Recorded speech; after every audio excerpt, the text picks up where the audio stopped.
Welcome back for our Game 3 in our 5-game series between TSM and Evil Geniuses Academy. The stakes are pretty high here, Coco. How about you tell me about the scoreline? Because they ain't looking good on the EG side.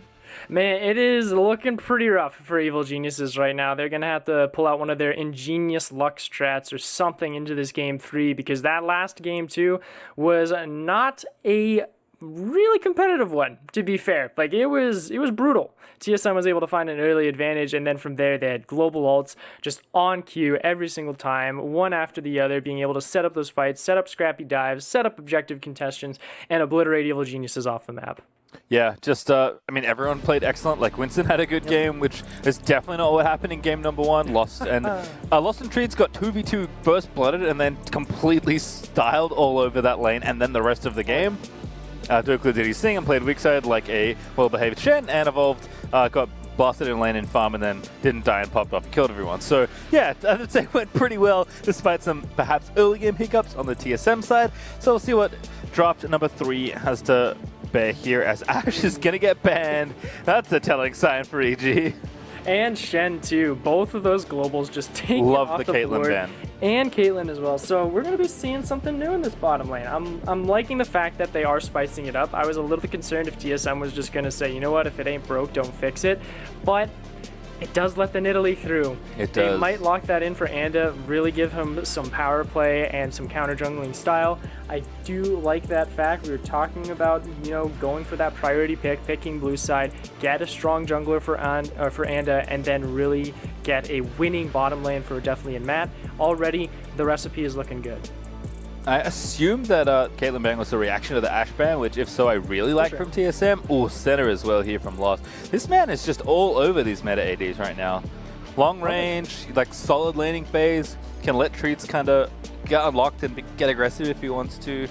Does seem like, despite, again, very limited practice from what we've heard, Treats and Lost feeling right on the same page again. Is that just going to take LeBlanc here, maybe?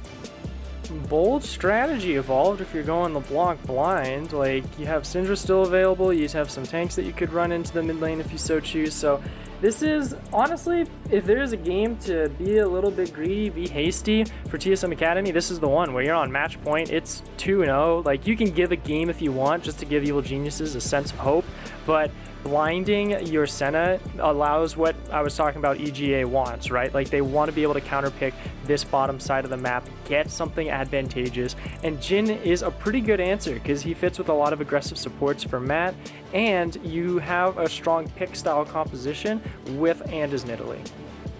Yeah, Jhin here into setup. Will be a fun one to try and track. See if Matt wants to take a support here as well, or if he is going to move himself down in the pick priority. It doesn't seem like it here with the Nautilus being hovered. But this is going to make Giyu's life a little rough potentially in the mid lane because he's going to likely lose some champions here in the phase 2 advance. But Nautilus is selected, so presumably going alongside the Jhin for the 2v2 matchup. And TSM also, same question. Do you pick a support here or do you wait to try and get something else now that you want a little bit more priority over? I think seeing the whole bottom lane, you can probably happily counterpick here as Treats and be just fine. About 5 seconds for TSM to go ahead and make that decision, and it's Olaf, which I also like. Okay, all right. If there was going to be a support being locked in, I would have thought maybe Tahm Kench, right? Like, you could go either farming or fasting Senna, whichever you so choose with him, and because it's just that disengagement to diffuse the aggressive bottom side of Deathly and Matt, it would be just fine there. The Olaf being locked in, though, does give me a little bit of comfort for TSM because it's something that's familiar for Winston. He doesn't have to worry about it too much, and he showed really good communication in game 2. So if it ain't broke, just keep running it through. Still very strong duelist in the early stages, so they can contest those neutral objectives. So now it's all on this top side of the map. Both of these teams are going to be vying for that top lane control. Volibear already taken away from Kumo. Braum is taken off, so you don't have that safety in the bottom side. I'm expecting maybe a Tahm Kench ban here from Evil Geniuses if they don't want that diffusion, and then a Renekton once more from TSM Academy to really double down on that top lane advantage. Yep, just picking on Kumo. Actually not afraid of whatever Giyu is going to maybe pick here. Perhaps Evolved feel like he has a pretty good foothold on how Giyu wants to play these lanes. A Braum ban here away from Treats. We'll see if there is another support ban incoming for EG. I also think that, like, if you would ask me what do I think the biggest mismatch might be in this series, or at least if each, like, what's the one obvious place for EG can exploit, I think it would be the jungle matchup. So I do like giving Winston a bump in priority there just to make sure he feels comfy.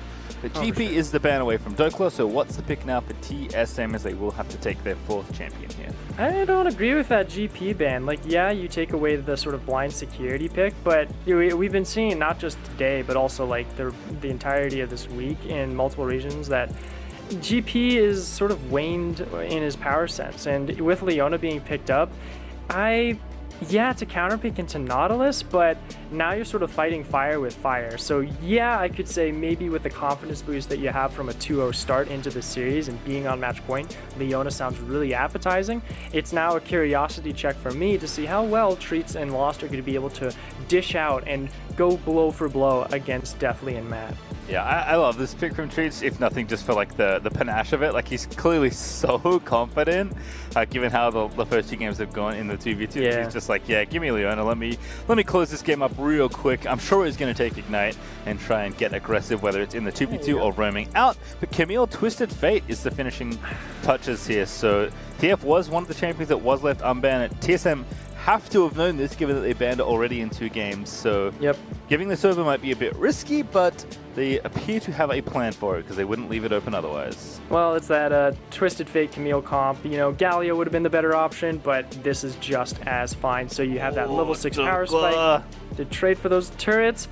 He's doing it! All right, sweet. Nice lock-in. I was waiting for it, and he goes in to fight fire with fire. So TSM is really sort of flexing their muscles here and saying, anything you can do, EG, I can do better. And these compositions are almost exactly the same. Very strong mid lanes to go out and roam, help out their side lanes. Side lanes are extremely potent, especially this top side of Kumo versus Dokla with the Camille Jax matchup, and early aggressive junglers as well. So both of these teams cooking the same same recipe. I'm going to be really interested to see who has a more appetizing composition when it gets into game, and you got to give the benefit of the doubt to the person who is actually in the lead series-wise, and that is TSM Academy. I feel like Dokla's just like, do you see what happened to me last game? I played weak side Shen, a 25 CS deficit. Give me Jax, I'm out of here. I want to go eat some dinner here and wrap up the series real quick. I mean, Jax was one of those champions that was buffed kind of in the large suite of changes that happened on this patch. You know, everyone looked at, Camille was already kind of on people's radar. People started looking at Shen again. We had Fiora maybe be a consideration for some people, but Jax also got changed in and amongst all those champions. And I believe this is certainly the first Jax of Academy, one of the first Jaxes around the world. Perhaps. I'm pretty sure, and it's something where I think the change is just to his Counter-Strike cooldown in early stages, so he has better trading potential against these fighters like Camille, like Tryndamere, if he was going against Zion Spartan, perhaps, but that is something that going into this game, we're going to have so much attention going at level 6. Like, I'm expecting Anda to try and rush forward as soon as possible, and with the help of Gyu as well on that TF, look at that top side, ignore Deathly and Matt, do the pillar as they need to in that bottom side, and really get this top lane under control and in their favor, because either of these champions, Camille or Jax otherwise, is going to just take this game by storm if they get out of hand. Yeah, well, Gyu also is going to have to play a little bit differently here. He's been really hyphy in these 1v1s, just trying to get leads and be aggressive, and Evolve has done a good job absorbing that pressure, but Twisted Fate's kind of the opposite. You just want to push the lane and get out of there as many times as humanly possible, whereas Evolve may have some pressure there, although they're both taking TP, I believe, when I last checked the summoner spells, so not going to be much kill threat 1v1, but again, Evolved wants to do the same thing but cannot do it with an ultimate that teleports you across the map. So curious to see how the pressure shakes out between the two mid laners as well, because as you said, there does seem to be quite a lot coalescing on that top side of the map. Even these duo lanes are very much about enabling other people. There's lots of CC actually on both sides here, with these more utility laden ADs. So Jax Camille certainly could tip to bounce in the game very, very swiftly.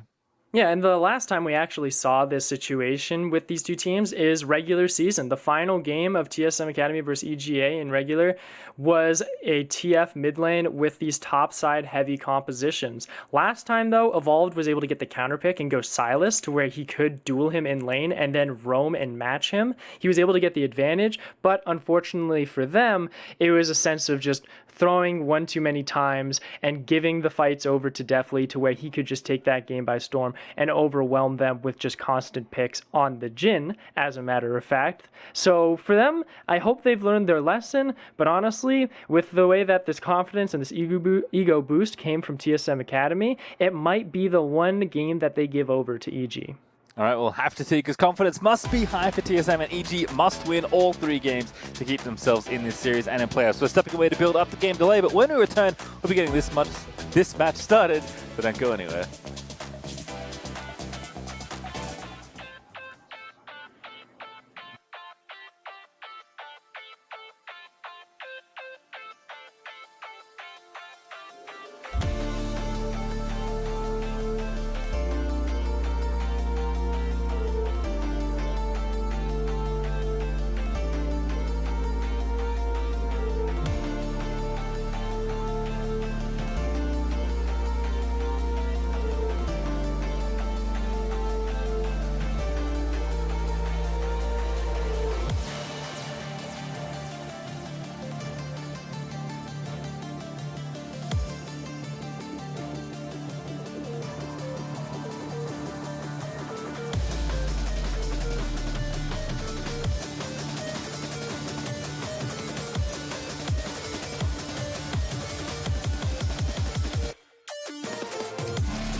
Welcome back to TSM Academy versus Evil Geniuses Academy. We'll be learning Honor the Rift in just a moment, but Champ Select is done, and these comps look real similar as we go through them.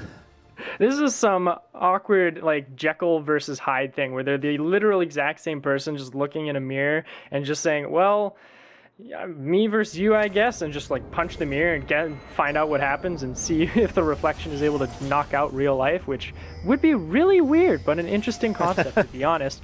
But nonetheless, what this does mean though, because they are so similar, is that the economy safety net for these teams is really short, right? Because if either of these top laners gets 2,000 or even 2,500 gold leads over the other one, this game might as well just be over. It's a very tricky invade here as well from Trees. He's going to try and catch Deftly. The rest of TSM are getting in there, and the ward's going to go to... It's Dokla getting that first CS lead. Now, unfortunately for him, because so many people participated in this ward destruction, he won't be able to get like any cheeky level 2 advantage for taking it down. But it does mean that they do smell the blood in the water, and Anda and Kumo were able to get that ward right at the chicken bush just to make sure they can keep track of Winston. I also like this from Kumo as well, sitting in that tri-brush to see if Dokla was going to walk through it.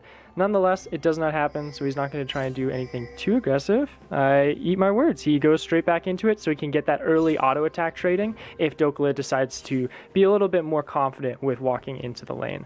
Yep. I like TSM's level 1 setup here, just double checking that no one is in there, at least going for a level 1 play, just trying to mix things up nice and early.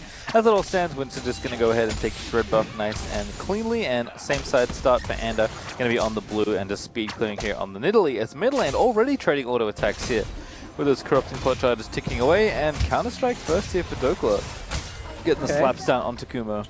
There we go. I was a little bummed out that Kumo decided to fall back and just not actually auto attack trade Dokla and get some surprise kicks onto him. Maybe it was sort of, you know, uneasy about the Counter-Strike capability that might come through, but in any way, this whole setup of both these two teams just tells the whole tale of rushing to level 6. We're going to try and get to that roaming capability, get these two online, and it was, as a matter of fact, Dokla getting that cheeky level 2. Only 2 members participated in taking down that ward, so he was able to get that power spike fairly quickly and push Kumo away from the wave. That chain looked invisible on my screen from Evolve, just fires a point blank into Giyu after distorting on top of him.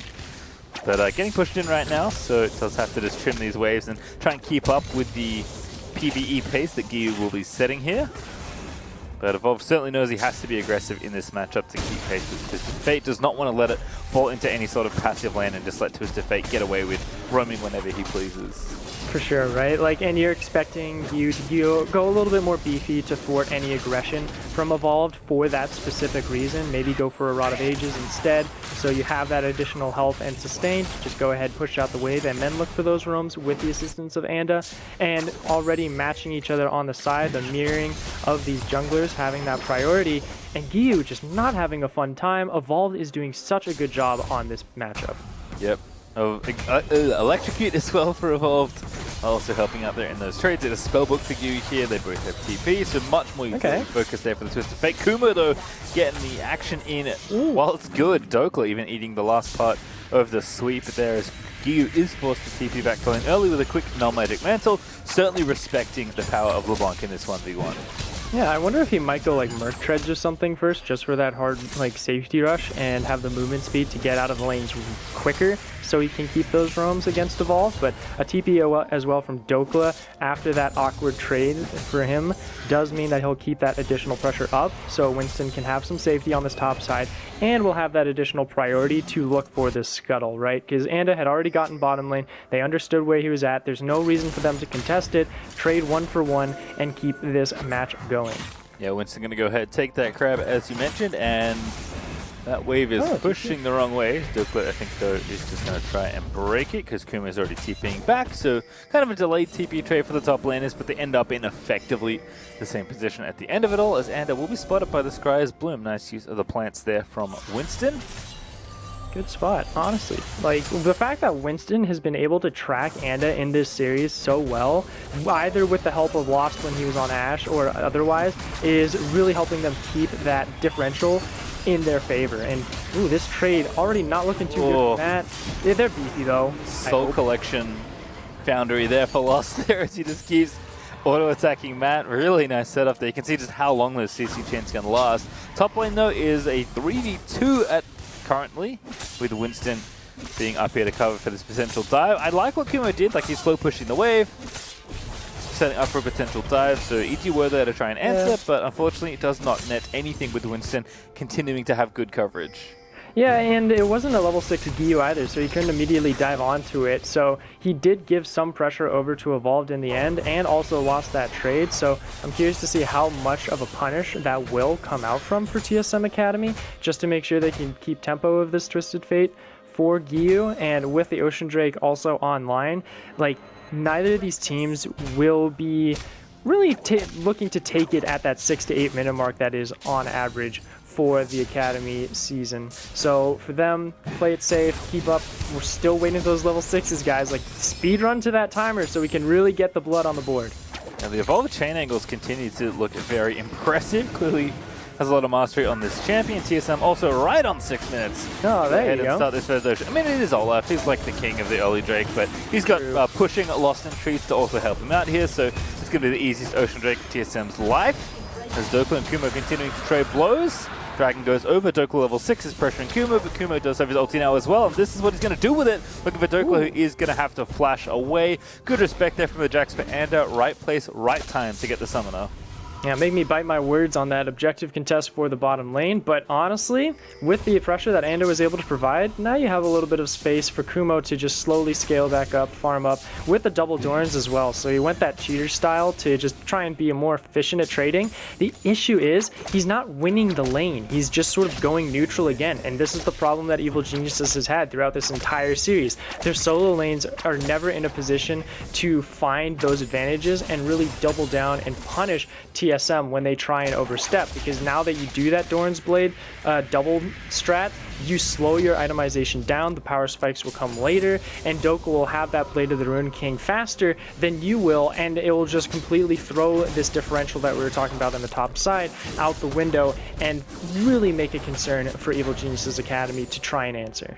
Wow, Anda took the blue buff. Okay, that is that's a telling sign about what's happening here in this game. I mean, to be fair, Twisted Fate doesn't need it. He's probably one of the better champions without it, even in the early game. But Anda is like very much saying, like, I am the early game part of this team. I need this buff to try and carry, and Gyu is just going to try and assist with his ulti and his Merc Treads rush that he is going, because Evolved is just bullying Gyu right now. He's going to scoop this wave up, but he'll be down, you know, 2.5 waves, like close to 20 CS before he scooped off that wave there between the two. It's, yeah, 15, 14 right now. So Evolved is just playing very well in this 1v1, continuing to apply pressure. And, man, if he had Ignite, he would have died so many times here. But yeah, that's too solo queue for this game. If this was an Ignite LeBlanc on Evolve, but here we go. Here's that top lane fight. Oh, dodges behind a minion. Dokla very clever. Oh, he's going to shut down the thing as well. And there comes the Twisted Fate, but it's too late to at least stop the first blood here. Dokla finally going to go down as the Conqueror isn't enough to keep him alive. But the cavalry is arriving, but not in time. Nice trade there for EG.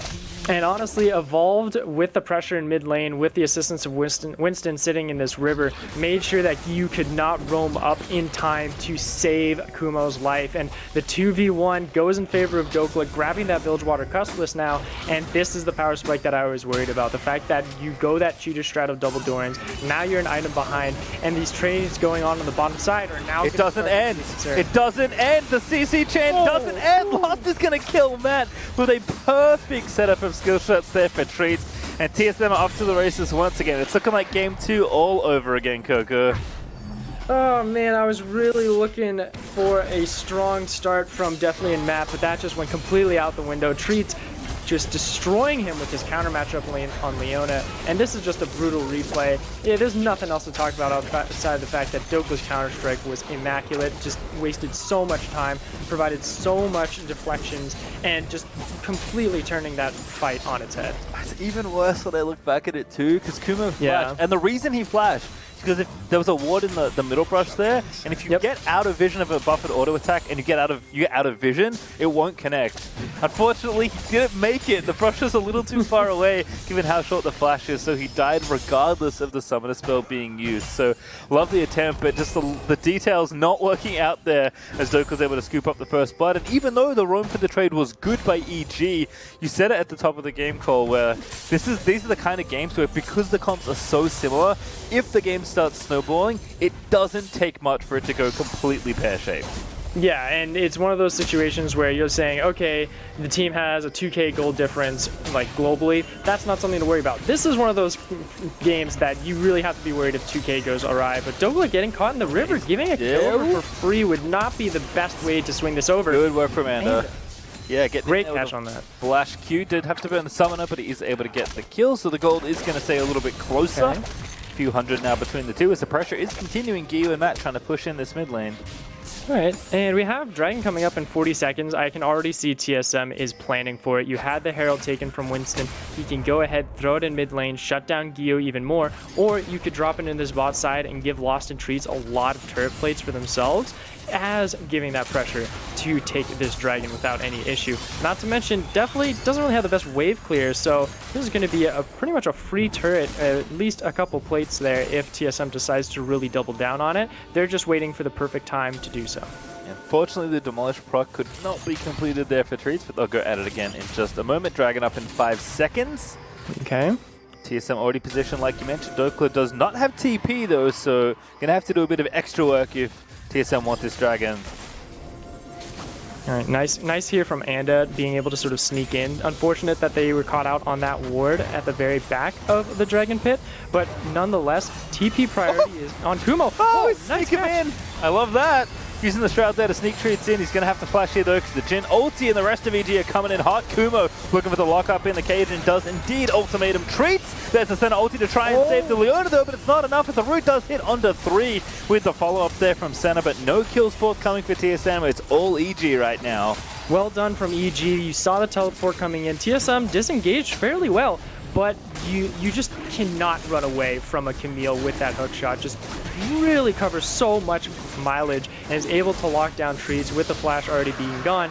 And great play from them as well to just double down, get this Dragon for themselves, because you got to make the most of that teleport, because during this time Dokla is just whacking away on this top turret, taking as many plates as he can. You already have a 20 CS differential, and he is real close to his Blade of the Ruined King where he can just tear this solo lane apart. He has enough to finish that Bork, as a matter of fact, so he can go ahead, cash in, and really start to take control of this game. Yeah, this 1v1, again, to your point earlier, you get 1 or 2k ahead in these kind of lanes, and the game can fall to pieces pretty quickly. He's 1,000 gold ahead right now. It is. Finishes that Blade of the Ruined King as Evolve looking to dive in onto Gyu, gets the Electrocute procced. But Gyu has stabilized the matchup a little bit. Yeah, so this is another fun thing with Anda and how he plays as Nidalee too, because he's 3-0. He has all of the kills on Evil Geniuses, and he is going for a Rod of Ages, so he knows he needs to be in the front line, he knows to be beefy. The next question is he going to be going a little bit more sustainable with Athene's Unholy Grail, or is he going to get greedy and say, I am this early mid-game carry, I've been the one finding the picks, I need the damage to do so? So now that question will come into fruition in the next couple of minutes, but at this time, TSM still had that Herald in their back pocket, so they can keep giving some advantage to Dokla, some spacing, but this might be too greedy because you could get pinched. Yeah, Dokla is just going to get shut down. Oh my goodness, Jax is so gross. 1v2, doesn't even need his jungler. Here's the mid laner just to be safe, but Dokla completely styles on EG in that 1v2. What the Oh, he's in there. Oh, Kumo, he's dead. Flash stun for the counter-strike. See you later. As TSM will take another tower as well. This is getting gross. Oh my goodness, and now we're at that 2,000 gold difference. All of that is going to be dumped onto Dokla's Jax here, and he can go back. He's got the magical boots as well, so he probably has enough to say, oh yeah, he's got 2,000. He's just like, you know what, screw it. I'm guessing he's going to be going for probably that Trinity Force just to be constantly dueling. If he goes for Tiamat, that's a full investment into the side lane push, but we see the Phage, we see the Ninja Tabby, so he's saying, you know what, I want to be fighting as much as possible. I don't want to be in these side lanes. I want to kill every single member of Evil Geniuses Academy so I can get these stacks, get this power, and completely dominate this game. I want the MVP. Luden's done as well for Evolved. Does miss a chain for once. At level 11 to level 10 right now as Evolved continues to apply pressure. He's up still, about 20 CS. He's been floating this lead for quite a while, but yeah, let's watch this. We really need to see this again. Yes. Of course we do. Counter-Strike so well done. And that's the Blade of the Ruined King just doing all that work. He also activated his ultimate as well just for that additional resistances. And it was just bonk, bonk, bonk, dude. Like, he just whacked at him away. And he keeps going. Like, he knows he has the damage to do so. And the fact that you are at this point where Dokla is like a third or just under half health, and he's telling his full health Olaf to dive with him is just insane. So TSM Academy knows when they have the power, and they know when they can punish Evil Geniuses. Yep. Dragon up in a minute 40. At least the first two are split, so it's going to be a delay on the Soul Snowball, but Kumo knows he is unsafe whenever Dokla is in the vicinity, and he is now, so he's going to back away slowly, but Jack's matchup's not going to get any easier. Mid lane also going very nicely for TSM, as Evolved has looked good, and definitely does have a CS lead, but that 2v2 kill for TSM has basically made that lane, even if not slightly ahead, for TSM as they'll look to have that 2,500 gold lead nice and early, which again is in range for enough of an advantage to take over this kind of game when the compositions are so similar and the margin for error does seem so small. Yeah, and not to mention the fact that Lost on Senna, the itemization is so much cheaper because you're going against an Infinity Edge into possibly a rapid fire cannon for Deathly, as Gyu just gets beaten down here in this mid lane. But going for Lost, it's like Manamune is what, only 2,800 gold, easy to cash in on that. You can go ahead, grab those boots as well for only 900, and a Phage as well. So it's so much more cost efficient, and you can see it here because the base damage that both him and Treats provide in these duels is immense, and it just overwhelms this bottom lane. Treats the snipes have been on point so far. My favorite one was when Senna actually used her mist to like pop Treats out, which I don't think I'd ever seen a team really do effectively, at least in NA. Usually they just used it to get away, but actually sneaking the Leona in was kind of fun to watch. Also, Dokla's diving mid lane, so he knows he has to get out of there. He's got no TP, he does have his ulti, but just going to have to watch this tower fall unless he can clear the wave nice and quick. Red card's going to make it a little bit easier though, but he does leave the tower on a Jack's bonk of health away. And remember, like, at the beginning of the series, we were saying, man, Lost is, like, that one interesting factor of this team. Like, he's not a stable pillar like Deathly is. He's that wild card that can do either very well or very poorly, depending on his matchups. And honestly, I think Treats has made it to where that is a more reliable situation. He's been able to keep Lost safe. He's been starting these fights. He's been aggressive when he needs to be, and he's really giving so much breathing space for him that Lost has just been able to shine on every single one of these games. His Ashe game was immaculate, and now he's showing up on Senna and just taking over this bottom lane, getting ready for this Mountain Drake, which is available. The only question for them now is, will TSM Academy decide to eye for it now, or get some more pressure in the mid lane before Evil Geniuses sneaks it away? Lander has been spotted, but I don't think he's going to stop the Drake anytime soon. I take it back. He does leap out, showing some restraint there because TSM are quickly converging on the area. Riptide drops mid. We've seen this play from TSM before, and Gyu is in trouble. You cannot be sticking around for too long here, Chief. Gyu says, I agree. He's going to back off. Alright, good play. He'll get that turret no matter what. Honestly, if Evolved was like super greedy, he could dash in and like try and get a couple autos in before the Herald crashed in, but yeah, understandably safe and secure on that mid lane, and now they can go ahead with that priority that they're able to get in the mid lane. They're going to take this dragon to boot, and a mountain dragon, a mountain soul for this team already, with Treats on Leona, with Dokla and his fighting capability with his ultimate that gives extra resistances, is going to be so dang strong. And with a shield to boot, there's no way that this pick composition of Evil Jesus' Academy with Andis Nidalee and Gyu will be able to ever take you down in the side lanes.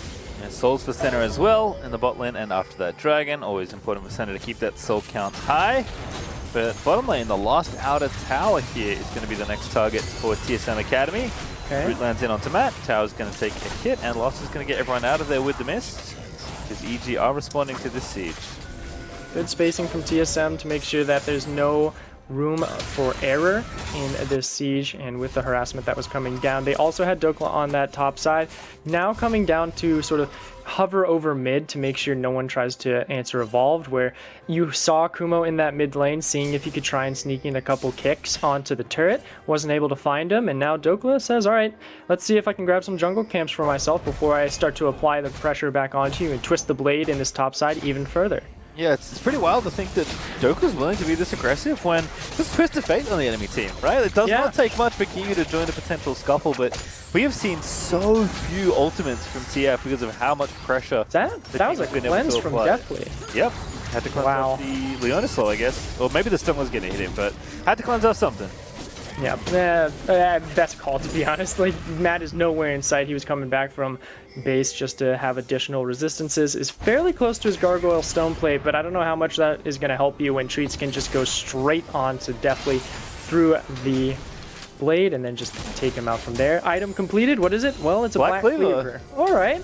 Not a lot of resistance is going to be coming in from EG outside of, like, Matt with the Gargoyles, so a surprising pickup, but honestly, I don't complain too much about that one. Is 1v3 time for Dokla. Let's do it. 1v4. Okay. In, exhausted, flashes away. Giyu 1v5. Dokla's not going to live, certainly, as Kuma is going to kill him. And finally, Dokla goes a step too far. I think he's learned his lessons. He knows how many members he can't deal with, and all of them use like the teleport from Kumo and Destiny from Giyu. That's so much pressure just given away to these side lanes. Now Evolved can just sit top lane, farm up some more to get to his second item. Looks like he might go for possibly a Zhonya's or maybe a Banshee's Veil if he wants to be a little bit more aggressive. And then, you know, just take a turret in this mid lane, try and get some additional damage onto it, and keep that pressure going. See if you can find some picks. Transform is finished for Lost as well, by the way. Ooh. So it does have the Muramana done. Treats looking for the Zenith Blade, but Matt is going to flash away instead. But Treats has been so proactive with his Leona skill shots, trying to make sure the pressure of the pick is always apparent. And TSM can play this 1v1 pretty happily here.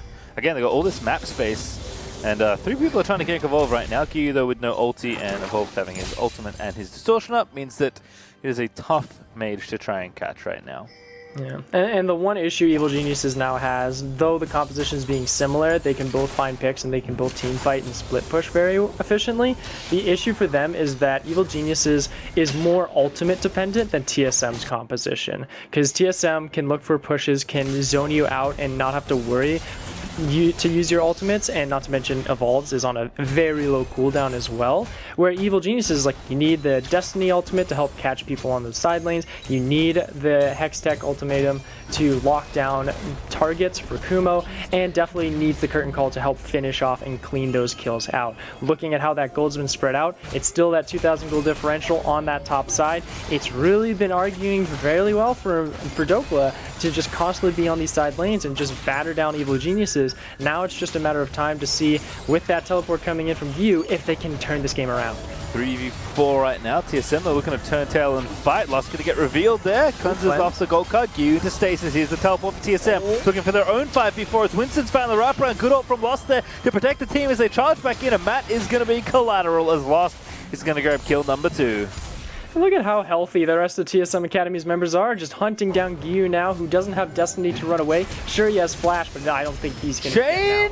Oh, not enough, but the Counter-Strike does land instead, and see you later! Oh my goodness, the Triforce done. As Treats into Zenith's Blade, he goes TP, and this time for Dokla. Big Dokes is coming in to take him out, and Winston over the wall as well, but he can't make it because he does have his Flash, but doesn't want to use it. Evolve, though, has plenty of ways to get over, as it's just chaos here in the bottom half of the map. It's dead as Big Dokes grabs the double kill, pumps the emote, and TSM are just running over EG right now.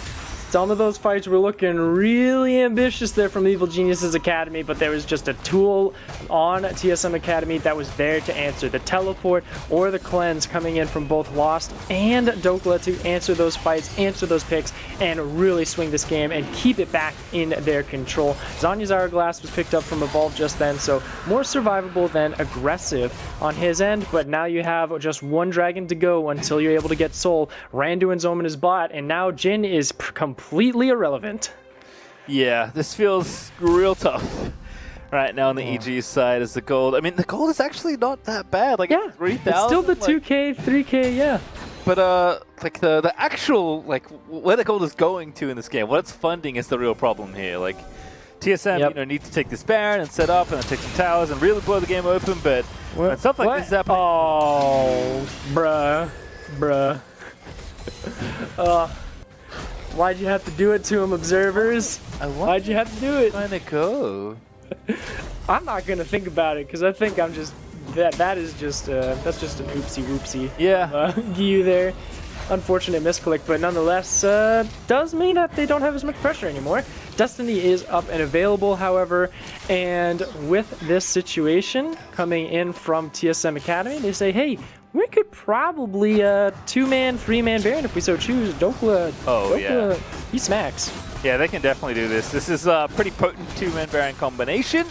And the rest of TSM are going to apply the requisite pressure to open up the space. I mean, I've obviously been playing on the Baron side of the map, so he's making sure to push that down. Senna can move in for some emergency heals if she needs to.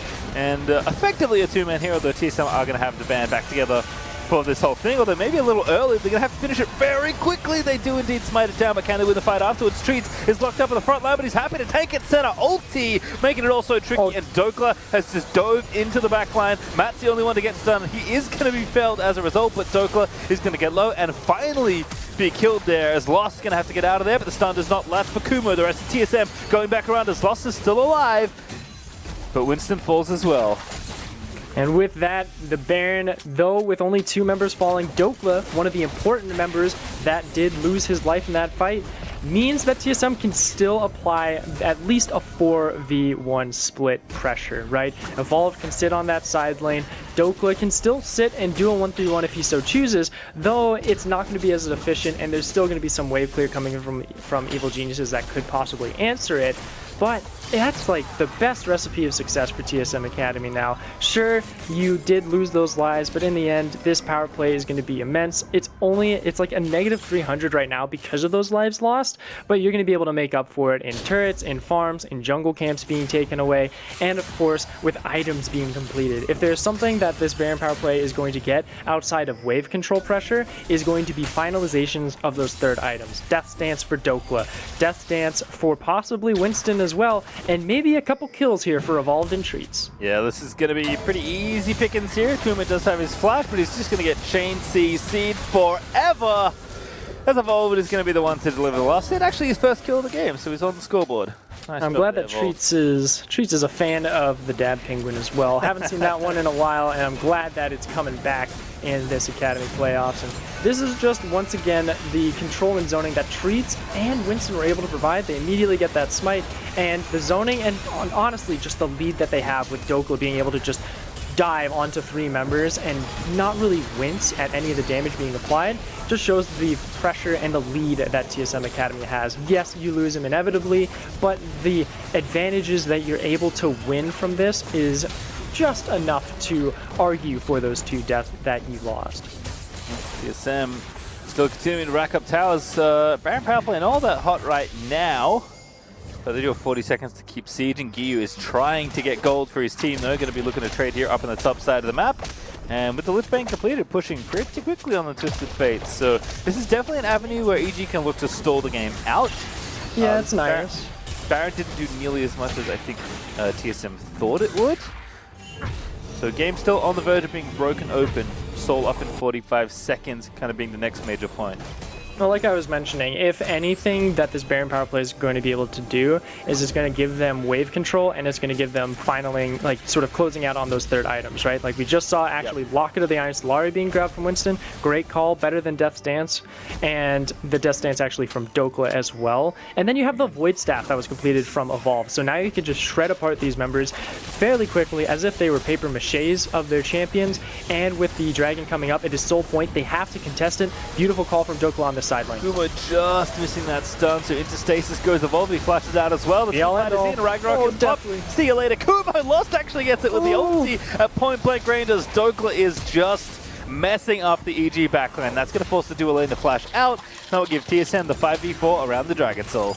And it is still available. He could try and steal this one, and TSM knows it. They say we have to drag this one out, make sure that Nidalee cannot contest for the steal. We want this clean, we want this soul. And Anda getting greedy. Here he goes. Oh, that's too early. Oh, Evolved also trying to find the snipe here. Dokla as well, looking to just win the team fight, but he hops back over the walls. TSM very clean around the soul. Do nab the mountain for themselves. I was a little worried, for a moment, because Dokla was getting pretty low, but the healing from Lost and the zoning that Evolved and Treats were able to apply helped their top laner survive for now. He's sitting in 5-4 right now. Like, it's one of those stat lines that it doesn't look impressive, but he's been providing so much pressure, so much tempo control for TSM Academy, and he's been making everyone else look good. Evolved doing great for himself. Lost sitting 4-0. He hasn't died this series. Yep. And this is all because of how TSM Academy has been able to work around their win conditions. And in this game, win conditions Dokla, and they've been using it perfectly. Certainly so. He's actually still got 1,200 extra gold to go and spend. Baron up in a minute 20. Dokla going to go ahead and do said shopping right now, because he also maybe has to regroup with his team. He doesn't have TP. There's the Warden's Mail now added on top of the Death Dance he completed fairly recently.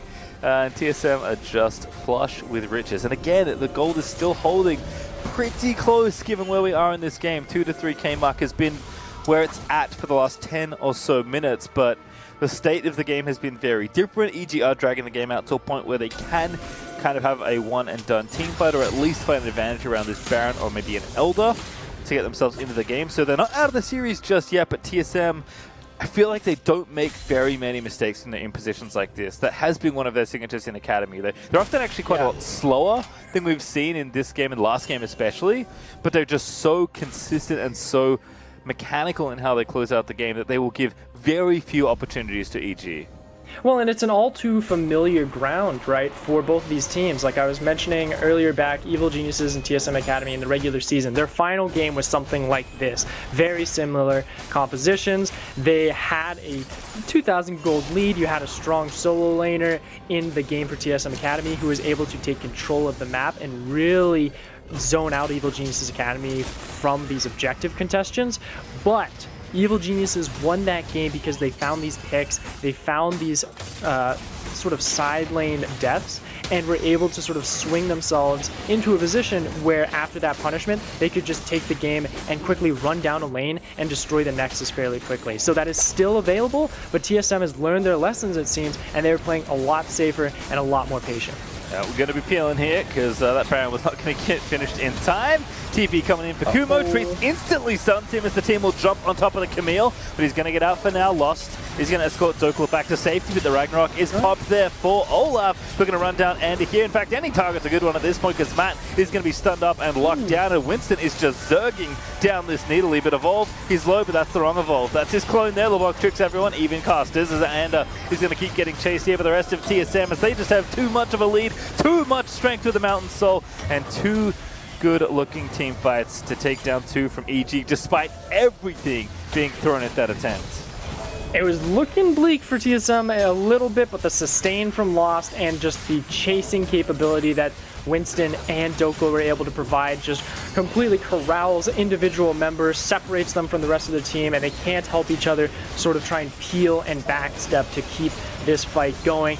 Goes in favor of TSM. They grab the Baron once more. They could reset onto it because of how healthy their members are, and with this second Baron power play, this could be the final nail in the coffin. Yep.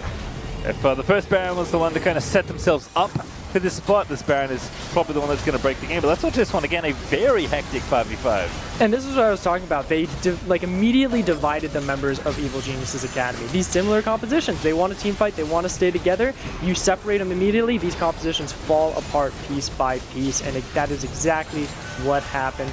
Yeah, you could try and zone out with the curtain call, but you can already see Winston was able to constantly keep Anda under control, keep him within arm's reach, and helps finalize that kill. Unfortunate for Matt that he was caught in the line of fire, but with the Baron power play for the second time in this game going over, you look at the damage chart. Kumo did not deal a single piece of damage that fight, and that just shows you separating this team up makes this whole plan go awry for Evil Geniuses Academy and take this fight by storm from TSM. All right, well, Winston getting jumped on as Anders follow up, but it's pretty tanky actually on the Olaf. Going Cinderhawk like he did in game one. Knight's Vow too. That's a great call as well, just to keep either Evolve or Dokul alive for just a little bit longer, and it just makes the fighting so much harder to take over for EG. Dokul has also been a big bully in the top lane. He's got 4 items now, just trying to knock down some towers himself. Jackson Baron buff is pretty nasty. Evolved also looking to dive in. That's a lot of damage on the Giyu, as 8 pages in the Magi's right now for Evolve. Could potentially be more as the game continues. But TSM, this is the Baron you take to look to end the game, as I cannot believe that root didn't hit Giyu. Lost has been pretty on point so far, but this siege looks a little tricky to overcome. It's the dive in there, straight in. Retreats has lost support with the ulti, and insta-flash Ragnarok in for Winston as they're going to look to close up this game. Stasis there for Kumo, trying to get Lost. He's trying to ruin the KDA before the series is over, but Lost will not be killed as he goes and hides in the mist, and now Kumo is going to be in stasis, and the only one left alive apart from the other 3 there on the left side of the screen, because there's been 2 fights happening at once. Treats going to redive back in. It's a 3v2, but Treats is taking all 3 right now as Evolve dives in, gets the kill. Going to make it 2 here as Deftly is going to kite it out and not take down the mid laner. It was the clone once again, and now Treats is going to be the biggest homie and tank up all of the bullets as Lost heals him up. And Lost says, you know what, I think I fancy ending the game instead. A very protracted seat on that inhibitor, but it looks like a TSM sweep is on the cards as they look to finish off this game, but they need a little bit of help. Minions get in there quickly. Evolve diving in there, just going to absolutely snap Deftly in two, and he's somehow still alive because the Fountain's overpowered, but TSM Academy are going to take down the Nexus to end this series and push themselves into yet another final. And that final fight for this Nexus describes the series so perfectly, wraps up the bow. It's TSM and Evil Geniuses going blow for blow, finding those fights, trying to make those picks, but they were never able to get on Lost this entire series, never able to kill the man. Wonderful performance, and of course Dokla holding the line all on his own and cleaning that final third game to help his team take an absolute sweep in these semifinals. Well played from TSM Academy. Yeah, I feel like even though Game 2 was the most dominant game for TSM in the series, yeah. I feel like they only got better as the games went on. Like, Game 1 was a very close affair, and as soon as TSM kind of flipped that game around and managed to win after actually one team fight around a dragon, I didn't feel like EG found any way back into the series with how well TSM were playing. Like, genuinely, I feel like Treats got jet lag moving from the LCS to Academy. Needed to figure out what was happening in one game, and then it just didn't stop from there. They look so good across the board. Yeah, and I have to agree with you on that with TSM Academy, just improving every single game throughout this series, because especially with that last game, with how similar the compositions are, it's one of those things of saying, okay, we know how we need to play, but so do they. So it's a lot of situations where you're running into awkward states of oh, they're ganking at the same time we're ganking, or we're finding a pick the same time they're finding a pick. So the fact that they're able to deflect the plans and strategies of Evil Geniuses, and at the same time that they were making their own plays, is so well done from them, and it really shows the prowess and the growth that they're able to make throughout an entire series, and it makes me really excited for them going on into next week to see how well they'll be able to perform against their opponent. Yeah, well, of course, we'll see them in the finals, but we are stepping away for a short break, but when we return, we'll have TSM's Lost in a Verizon post-game interview. We'll see you there.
Welcome back to the Verizon post-game interview where I'm joined by TSM's bot laner Lost after a dominant 3-0 series. 3 wins, 0 deaths. Lawrence, how you feeling, mate?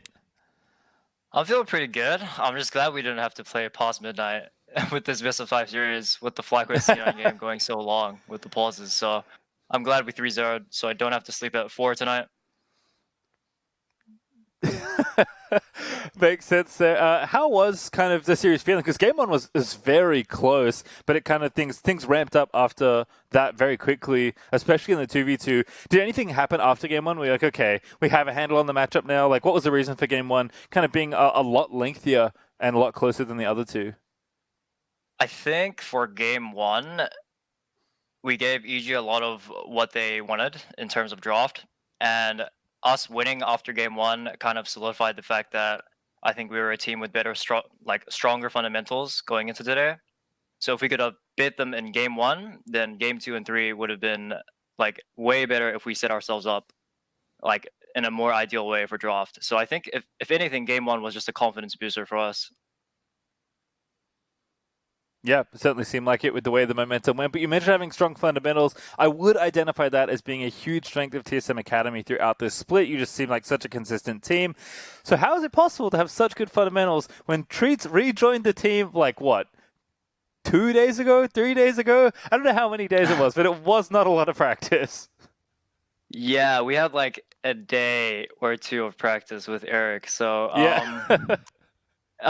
That's not ideal, but I think we had played with him a lot before, so we kind of just had to revert and switch gears really quickly for the match today, and just do our best. It's like the very least we can do, even if we don't have much practice. I think me and Eric have enough games together as a bot duo to be on the same page, and as a team, we would have had enough practice heading into today throughout the rest of the regular season. So I think, confidence-wise, we're completely fine heading into this match. Do you feel like you played any different at all today, or had a bit more confidence, or just felt a bit different? Because your KDA has been good all season, but it was exceptional this series. Again, as I said, you didn't die at all. Did it feel different at all, even though, again, you didn't have that much time to practice? Honestly, not really. I'm pretty comfortable playing with Eric, and I love my team, so, happy to play the series out with them, and I'm glad we won. Yeah, your team wins, so certainly a good team to be on. We do have a fun segment, though, for you there. We are going to go through a replay from the series that is from Game 3, and your team fighting is so excellent that I kind of want you to walk me through what you're thinking through those team fights, because it's one of those things where I think not a lot of people can get in the mind of such a strong AD. So we'll cue up this, and Lawrence, what's going on? It looks like I can't see it, homie.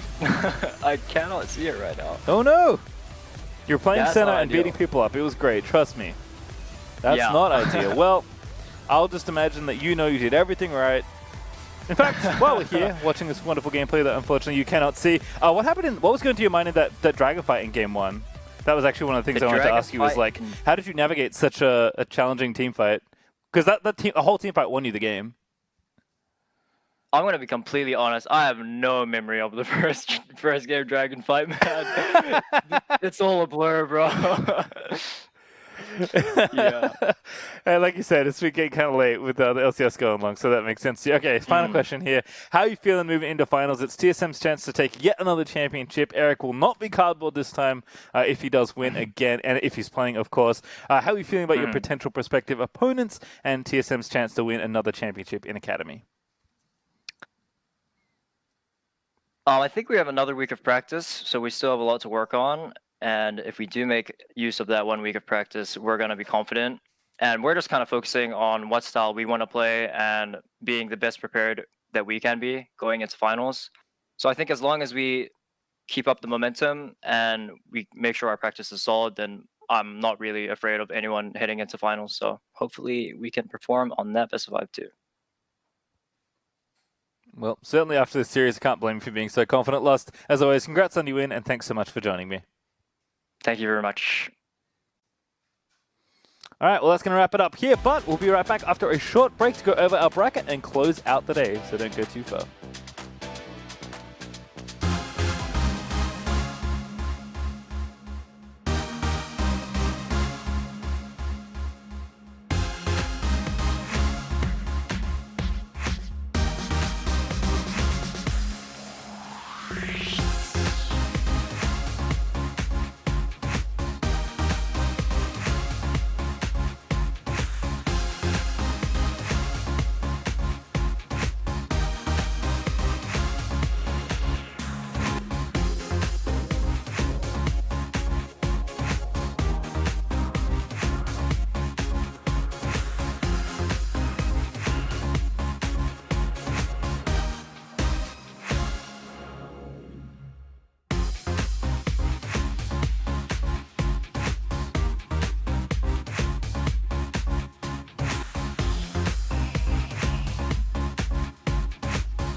We're back to break down the day and the series, and of course the last game as well, because we haven't got to that just yet. 3-0 for TSM Academy. Despite the lack of practice with Treats, they're feeling confident as long as they can nail down their style and how they want to be playing. And honestly, whatever their style may be, it looks pretty good in this game, because I feel like they tried a bunch of different things in this series, and almost none of them went wrong.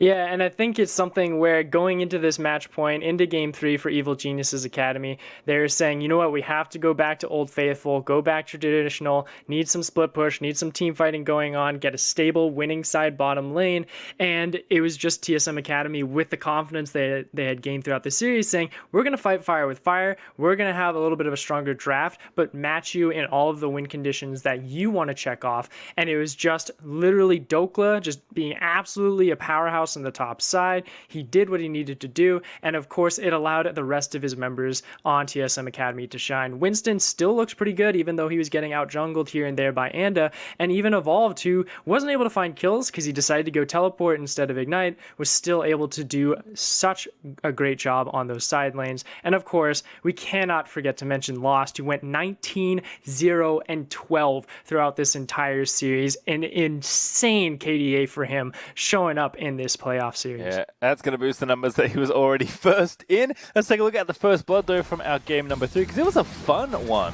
Yeah. Here in the top side. This again, you talk about Dokla receiving some early pressure, and he says, you know what, I'll take this into my own hands. This is where you're in comms on TSM and you say, Dokla, give him the dokes, man. Just bonk him left and right. And Gyu, this was, again, it's a team effort. Gyu was pushed down onto that mid lane and wasn't able to really come up with Destiny in time because Winston was there to help mediate in the river. And of course, Evolved had already pushed him in and threatened a possible trade and maybe see if you could get some damage onto him. So that whole team effort really makes not only Dokla shine, but then he can come back and complement the rest of the team further down the line. And even though Dokla may have been quieter due to the drafts in games 1 and 2, he was all but that in game number 3. We'll have a look at some of his highlights here on the Jax, because even though his KDA didn't look all that hot, he basically just got a lead and ran with it through that entire game and lifted TSM up into snowballing the rest of that game. Although, as you said, it has been a team effort all along. The famous 2v1 from Dokla, once again on this top side. And this is where it is that deceptive play from the statistics of just saying, oh, well, be sure he's 5-4 on the scoreboard. It doesn't look like he's having a great time. But, you know, nonetheless, it's something that he's able to provide so much pressure, so much tempo control for the rest of his team to really punish and really apply themselves onto. Yeah, just again a good look all across. This is Dokla there on the Jax. 4 deaths, 5 kills, not too bad. But the amount of influence he had on the map cannot be understated. He was just constantly shoving out the side lanes. Like, Kumo never really got entry into this game at all in the Camille because Dokla just won individually so hard in the 1v1 and then getting that first blood. And from there, it was just pretty straightforward. Like, TSM knew the game was going to be close, decided, you know, not to make any mistakes and closed out very methodically. But the heroes of this series has to be the return of Treats and the TSM bot lane going off. Yes. These KDAs, unreal good. 19-0-12 for Lost, as you mentioned. 5 deaths only for Treats and 0 kills. That is a perfect support scoreline. That is so damn good. And 35, it's a that's 7 way too many assist-death assists. ratio. That is insane. Like, you were literally acing the team and then getting a double kill for your ADC, and then you die. That is just amazing play from Treats. And this is where we were talking at the beginning of the semifinal series that Treats is the more mechanical player compared to that of Biofrost, but it was a challenge to see if he would be able to shotgun and help sort of guide Lost through these plays, and he definitely showed that he can tonight. Yeah, 2v2 just looking so strong there overall. So certainly going to be scary regardless of who their opponents are. And with that win today, TSM have secured their spot in finals and will anxiously await the results of tomorrow's matchup. Find out who they'll be facing in those finals. It will either be Cloud9 or CLG, who are looking to continue their heroic run through this playoffs. But the number 1 seed Cloud9 does not slouch. They'll be playing tomorrow after the LCS on Friday. Yeah, and it's one of those things for me for Cloud9 saying if they're going to be rinsing and repeating their LCS team, this actually might be a close series. But there's a lot of amateur talent coming in on that Academy squad that CLG is going to have to figure out and really try and download before going into tomorrow, because you can't pull out cheeky drafts like a Zion, Spartan, Tryndamere against this team. They will beat you down, and if you give them an inch, they will take a mile. Yeah, Cloud9 have been looking terrifying, so I'll have a look at the schedule because be sure to tune into the LCS at 12:30 p.m. tomorrow for a playoff showdown between Team Liquid and Golden Guardians. And of course, right after LCS wraps up, we'll be back here for Academy, bringing the last semi-final match between CLG and C9 as stated. Oh boy. But yeah, with today's, upset, I guess, of FlyQuest taking down Cloud9. Golden Guardians certainly with enough momentum to potentially knock down the number 1 team Liquid, but they have looked very scary. So I don't know. We'll see if it all works out. What do you think? Maybe it'll be a caster coach diff. Like maybe Jet will just hard carry through GG, because like you don't have Raz on GG LCS team. You have him on the Academy team. So maybe they put Raz as a coach and then you neutralize the caster coach diff and really give them a good run for their money. They do have significantly more Oceanic players, both True. in staff and in play than Team Liquid. So perhaps that will be the thing that beats up the Danes, but we'll find out tomorrow as the LCS and then followed by Academy does kick off tomorrow at 12:30. But that's going to do it from us here. Now on behalf of myself, Coco, and the entire broadcast crew, thank you for watching, and we'll see you here tomorrow for more Player Academy action. Good night.